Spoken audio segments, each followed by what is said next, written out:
বলার মাধ্যমে যেটা আমি অনেক অনুমান করেছি সেটা হলো বেদাতের যে ওদের লিস্ট আছে, বেদাত করার যে ওদের কি করেছে প্রোগ্রাম করা আছে, এই পবিত্র মাসে যে মাসগুলোকে আল্লাহ তাআলা সম্মান দিয়েছে, ইজ্জত দিয়েছে, মিনহা আর মাহফুজ করো তাহলে কি করে, কিন্তু ওরা কি করে এর উল্টা করে।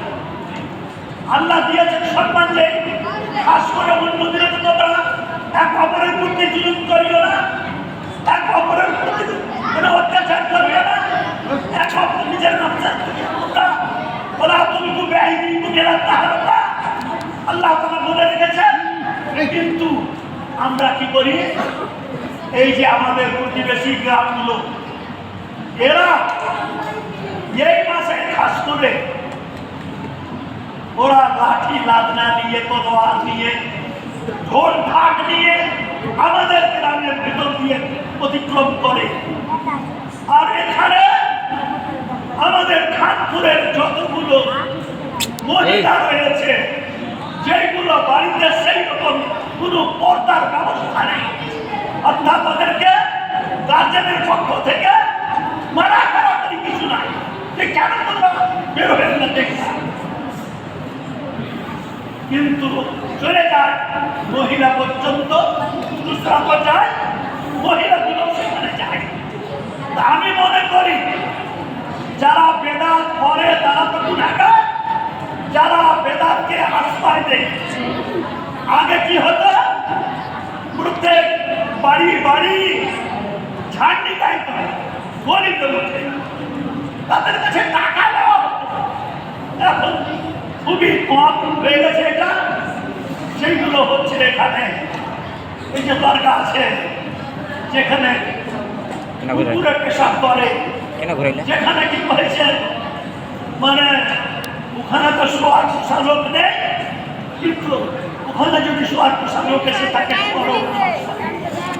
ওখানে তারা ছোট ছোট করে ঘোড়া তৈরি করে ওখানে করে।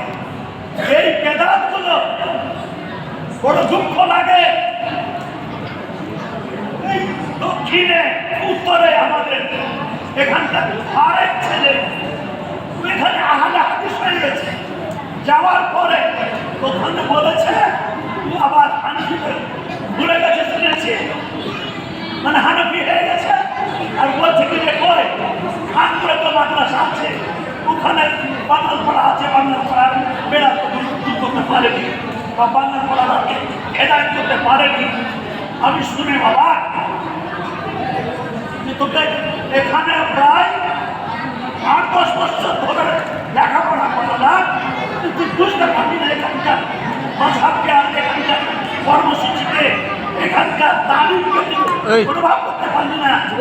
এই এলাকাকে কি জন্য যারা হচ্ছে আর এই এলাকাতে কেন এত নিশ্চিত রাখা আছে তুই বুঝতে পারবি না।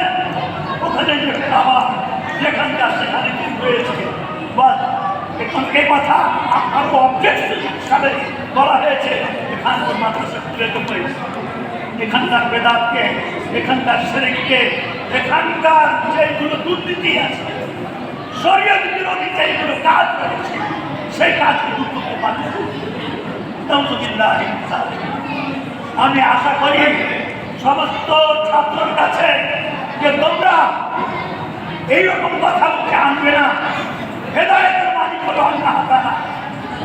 আমি জুমার দিন এই বাগানপাড়া যে বাগানপাড়া আছে, আমি ওখানে পরস্পর কয়েক দিয়েছি ওদেরকে ইমামের সামনে যে আজান দেই, এই আজান দেওয়ার ব্যাপারে আমি বলেছি, কিন্তু আমার কথা তারা দেয়নি।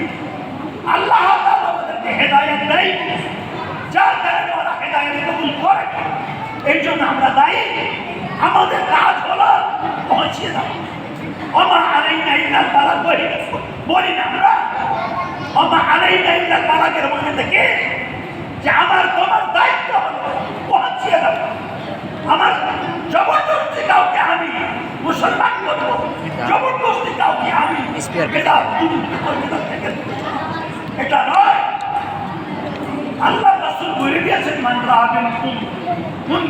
আমি তোমাদের ভিতরে যদি শরীয়ত বিরোধী কোনো কাজ দেখো তাহলে তুমি কি করো? আমি তুমি তোমার হাতের দ্বারা তাকে দমন করো, তাকে রোখে দাঁড়াতে। তোমার তোমার হাতের দ্বারাই করতে পারছো না, তোমার মুখের দ্বারাই বলো, মুখেও তোমার শক্তি হচ্ছে না। তাহলে কি করো? তুমি জেল থেকে তাকে খাওয়া মনে করো। আর এটা হলো এটা আজ আপন ইমান, ইমানের সব থেকে মুসলমান। ওখানে হাত ব্যবহার হলো না, মুখও ব্যবহার হলো না, বলেই আমরা দুর্বল ইমানের লোক। জেল থেকে খারাপ মনে করে করছি, কিন্তু যদি জেল থেকে খারাপ মনে করি তাহলে আমাদের মধ্যে কেন যাবে? ওদের খানা কেন দেখতে যাবে? ওরা কি করে তরবারি চালিয়েছে, কি করে লাঠি চালিয়েছে, কি করে ওরা সেই দিন যেগুলো অনুষ্ঠান করছে সেই অনুষ্ঠানে কেন যাবে?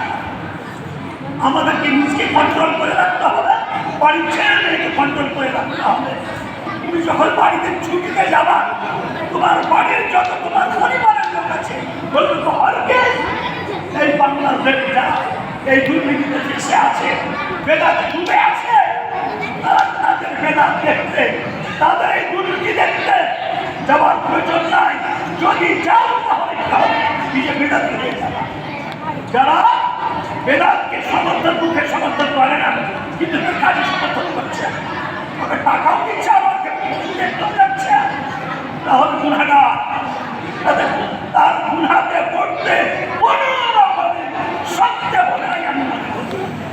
আমি আর কথা লম্বা করছি না, আল্লাহ তাআলার কাছে দোয়া করছি যে আল্লাহ তাআলা আমাদেরকে এই পবিত্র মাসে, পবিত্র দিনে, যে দিন সম্পর্কে আমরা আজকে বক্তৃতা শুনলাম আর বক্তৃতা আমাদের ছেলেরা দিল, তার উপরে যেন আমরা আমল করি।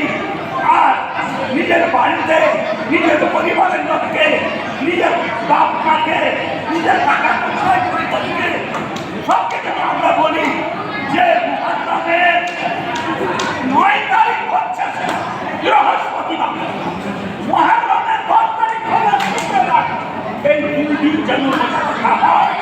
তাহলে আমি মনে করবো যে আজকে আমরা যেইগুলো কথা বললাম যদি আমাকে আমল হয়ে যায় তাহলে কার্যকারী হলো। আর যদি আমরা কানে শুনলাম আর কানে শুনে বেরিয়ে চলে গেলাম, তার উপরে আমলের কোনো গুরুত্ব দিলাম না, তাহলে আমি